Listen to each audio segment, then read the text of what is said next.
ఏ ప్రభుత్వమైనా ఇచ్చిన మాటను నిలబెట్టుకోవాలి, ఎన్నికల హామీలను తూచా తప్పకుండా అమలు చేయాలి. అలాంటి ప్రభుత్వానికే ప్రజల మద్దతు ఉంటుంది. అలాంటి ప్రభుత్వాన్ని ప్రజలు విశ్వసిస్తారు కూడా. ఇప్పుడు తెలుగుదేశం పార్టీ హయాంలో నడుస్తున్నటువంటి ఈ ప్రభుత్వం గతంలో అనేక హామీలు ఇచ్చింది, మనందరికీ తెలుసు. ఎప్పటికే వైసీపీ నేతలు అడుగుతున్నారు హామీలు ఎప్పుడు తీరుస్తారని. ఒక పక్క హామీలన్నీ ఆల్రెడీ తెలుగుదేశం పార్టీ నెరవేర్చుకుంటూనే వస్తుంది. ఆల్రెడీ మొన్న జరిగినటువంటి కేబినెట్ సమావేశంలో కూడా ఈ మేజర్ అటన్నిటికీ కూడా అప్రూవల్స్ రావడం జరిగింది. అయితే అతిపెద్ద హామీ పింఛను 4,000కు పెంచడంతో పాటు ఏప్రిల్, మే, జూన్ నెలల్లో కూడా ఒక 1000 కలిపి, అంటే ఆ 3 నెలలకు 3,000తో పాటు జులై నెలలో రావాల్సినటువంటి 4,000 కలిపి మొత్తంగా 7,000 ఇస్తామని ప్రతిపక్షంలో చెప్పారు.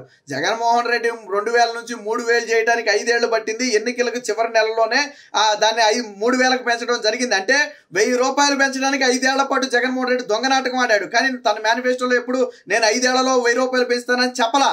కానీ చంద్రబాబు గారు ఒకే ఒక సంతకంతో 3,000 నుంచి పింఛన్ను 4,000 చేయడంతో పాటు గతంలో చెప్పినట్టుగా 3,000 కూడా కలిపి మొత్తంగా 7,000 రూపాయల పింఛన్లు జూలై 1వ తేదీన ఇంటి వద్దనే ఇవ్వడానికి రంగం సిద్ధం చేశారు.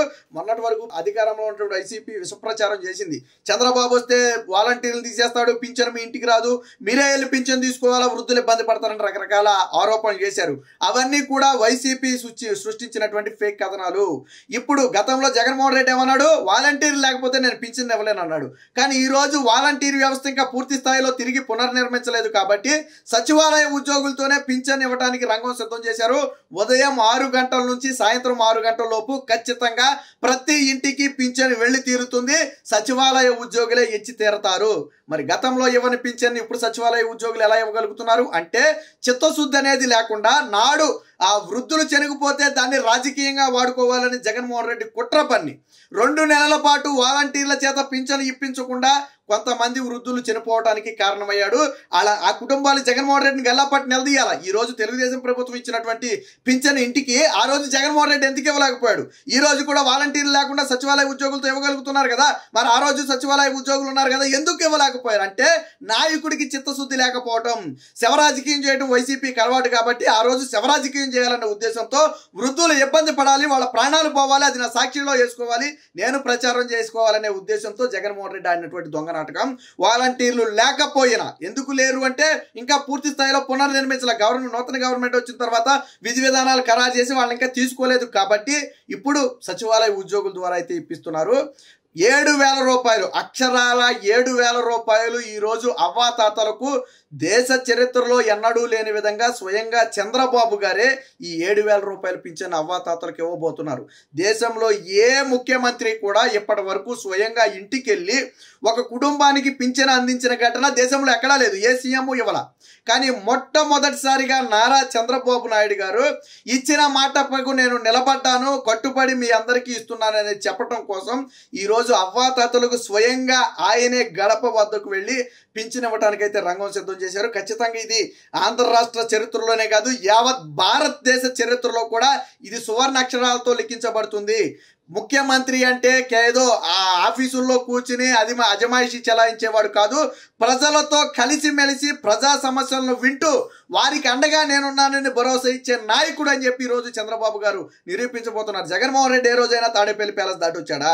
వస్తే బయటకు వస్తే పరదాలు కట్టాలా, లేకపోతే ప్రజలందరినీ లోనకు పంపాలా, 3 రోజుల ముందు షాపులు మూసేయాలా? ఇది జగన్మోహన్ రెడ్డి బయటకు వస్తే జరిగేది. కానీ ఈరోజు చంద్రబాబు గారిని కలవాలంటే ఆంక్షలు అవసరంలా. వెళ్ళి ఆయన కాన్వాయ్కి ఎదురుకుండా నిలబడితే ఆయన కాన్వాయ్ అభి దిగొచ్చి ప్రజల వద్దకు వినతలు తీసుకుంటున్నారు, అప్పటికప్పుడు ఆదేశాలు జారీ చేస్తున్నారు. రేపు స్వయంగా ఇంటికి వెళ్ళి పెన్షన్ ఇవ్వబోతున్నాడు. మరి జగన్మోహన్ రెడ్డి చరిత్రలో ఏ పేదవాడి ఇంటికైనా జగన్మోహన్ రెడ్డి అడుగు పెట్టాడా? ఏ పేదవాడి గడపలోనైనా అడుగు పెట్టాడా? కానీ మొట్టమొదటిసారిగా భారతదేశ చరిత్రలోనే ఒక పేదవాడి గడపలో చంద్రబాబు గారు అడుగుపెట్టి నేను పేదల పక్షాన నిలబడ్డ ముఖ్యమంత్రిని అని చెప్తూ 7,000 రూపాయలు పింఛన్ ఇవ్వడానికి ఈరోజు రంగం సిద్ధం చేశారు. జగన్మోహన్ రెడ్డి గతంలో అన్నాడు చంద్రబాబు వస్తే పింఛన్ కోసేస్తాడని. 65 లక్షల మందికి పైగా ఈ రోజు పింఛన్లు ఇవ్వబోతున్నారు. ఇంకా జగన్మోహన్ రెడ్డి హయాంలోనే 62 లక్షలు 63 లక్షల దగ్గర ఆగారు. ఇప్పుడు 2-3 లక్షల పింఛన్లకి ఒక రకంగా పెరిగినట్టే చెప్పుకోవాలి ఈ నెలతో పోలిస్తే. సో పెంచిన పింఛన్లతో పాటు పెంచిన మొత్తాన్ని కూడా ఈ రాష్ట్ర ప్రభుత్వం ఇవ్వటానికైతే కంకణం కట్టుకుంది. ఈ కార్యక్రమంలో ప్రతి ఒక్కరూ భాగస్వామ్యం కావాలి, ప్రతి అధికారి భాగస్వామ్యం కావాలని చెప్పి ఇప్పటికే ప్రభుత్వం కూడా ఆదేశాలు జారీ చేసింది. ఎవరు అధైర్యపడొద్దు. అవసరమైతే సచివాలయ ఉద్యోగులు చాలటం లేదు అని అనుకుంటే అవసరమైతే తక్షణమే ఇతర ఉద్యోగులను కూడా ఉపయోగించి ఎట్టి పరిస్థితుల్లో 1వ తారీఖున 7,000 లెక్క కట్టి శనివారం సాయంత్రం అంటే ఈ రోజే దాని డబ్బులు మొత్తం కూడా డ్రా చేయాలని చెప్పి అన్ని జిల్లాల కలెక్టర్లకు ఆదేశాలు జారీ చేయడం జరిగింది. గతంలో జగన్మోహన్ రెడ్డి పింఛన్లు మీకు గుర్తుందో లేదో 4-5 రోజులు వాయిదా వేసాడు. ఏంటంటే బ్యాంకులు వరుసగా 2 రోజులు సెలవు రావడంతో దాన్ని అడ్డం పెట్టుకుని బ్యాంకులు సెలవు వస్తే ఏం చేయాలా, అంతకంటే ముందే డబ్బులను డ్రా చేయాలా. జగన్మోహన్ రెడ్డి ఖాతాలో డబ్బులు లేక, రాష్ట్ర ప్రభుత్వ ఖాతాలో డబ్బులు లేక ఆ మాట చెప్పకుండా బ్యాంకులు సెలవు అని చెప్పి 3 రోజులు గతంలో పింఛన్ ఇవ్వకుండా ఇబ్బంది పెట్టిన ఘనత జగన్మోహన్ రెడ్డిది. కానీ ఈ రోజు ప్రభుత్వం వంకలు చెప్పలా. జగన్మోహన్ రెడ్డి అప్పుడు ముక్కి మూలికి ఇచ్చింది 3,000 చివరిలో, అప్పటి వరకు ఇచ్చింది 2,500 మాత్రమే, 2,750 మాత్రమే. 3,000 అనేది చివరిలో ఇచ్చాడు. కానీ చంద్రబాబు గారు 7,000 రూపాయలు, అంటే జగన్మోహన్ రెడ్డి ఇచ్చిన దానికి దాదాపుగా డబల్ ఈ రోజు ఎటువంటి వంకలు లేకుండా ఇవ్వటానికి ప్రభుత్వం సిద్ధపడింది. అది ఆ సంక్షేమాన్ని అందించడం అంటే, అది ఇచ్చిన మాట మీద నిలబడటం అంటే. జగన్మోహన్ రెడ్డి పాలనకు చంద్రబాబు గారి పాలనకు నక్కకు నాకలోకి అనుకున్నంత తేడా ఉంది. ఇప్పటికే ఈ మెగా డిఎస్సి ఇస్తానని చెప్పి 16,000కు పైగా పోస్టులతో ఆల్రెడీ నోటిఫికేషన్ విడుదల చేయడం జరిగింది. ఏదైతే ఇతర సూపర్ 6 పథకాలు ఉన్నాయో వాటి అమలుకు అధ్యయనం చేయాలని చెప్పి ఆ కేబినెట్ లో ఆమోదం తెలపడం జరిగింది. ఇలా 1 కాదు 2 కాదు ల్యాండ్ టైటిలింగ్ యాక్ట్ రద్దు చేస్తూ సంతకం పెట్టారు. అలా 1 కాదు, అలాగే ఏదైతే ఆ నిరుద్యోగులకు సంబంధించిన భృతి ఉందో దానికి సంబంధించి కూడా ఆల్రెడీ చర్యలన్నీ కూడా ప్రారంభించడం జరిగింది. అంటే మొదటి 6 నెలల లోపే దాదాపుగా కార్యక్రమాలన్నీ కూడా అమలు కాబోతున్నాయి. బట్ అన్నిటికంటే అతిపెద్ద హామీ అయినటువంటి ఈ సామాజిక భద్రత పింఛన్ అవ్వాతాతలకు ఏదైతే ఇచ్చేది ఉందో 4,000 రూపాయలు, వాళ్ళ ముఖంలో చిరునవ్వు చెందడం కోసం చంద్రబాబు గారు బహిరంగ లేఖ రాశారు. ఏమని? ఆర్థిక సమస్యలు ఉన్నమాట వాస్తవం, మొదటి నుంచి చెప్పేది అదే. రాష్ట్ర ప్రభుత్వం అప్పుల్లో కూరుకుపోయింది. అయినప్పటికీ అవ్వాతాతల కళ్ళలో ఆనందం చూడటమే నాకు ఆనందం. ఆర్థిక సమస్యలను అధిగమించే శక్తి సామర్థ్యం నాకుంది, ఆదాయాన్ని సృష్టించే శక్తి సామర్థ్యం నాకుంది. కానీ ఈరోజు అవ్వాతాతల కళ్ళలో ఆనందం చూస్తే అంతకు మించిన ఆనందం ఉండదనే ఒక ఉద్దేశంతోనే ఆర్థిక సమస్యలున్నా దీని ఒక 3 నెలల్లో 4 నెలల్లో 6 నెలల్లో వాయిదా వేయొచ్చు. ప్రజలేమీ మీద పడిపోరు. జగన్మోహన్ రెడ్డి 2,000 నుంచి 3,000 చేయడానికి 5 ఏళ్ళు పడితే ప్రజలు ఏమన్నా గట్టిగా అడిగారా? ఎందుకంటే ప్రజల నిస్సహాయాలు కదా. కానీ చంద్రబాబు గారు అలా చేయలే. ప్రజలు నన్ను అడగరు కదా, ప్రజలు నన్ను ఏమి తిరగబడరు కదా, నాకు 5 ఏళ్ళు అధికారం ఉంది కదా, నన్ను ఇప్పుడు ఎవరు ఏం చేయలేరు కదా అని ఆలోచించకుండా అవ్వాతాతలకి ఇచ్చిన మాట ప్రకారం పింఛను ఇవ్వాలి అని అధికారాన్ని చేపట్టిన తరువాత వస్తున్నటువంటి మొదటి తారీఖు ఇదే, ఫస్ట్ నెల.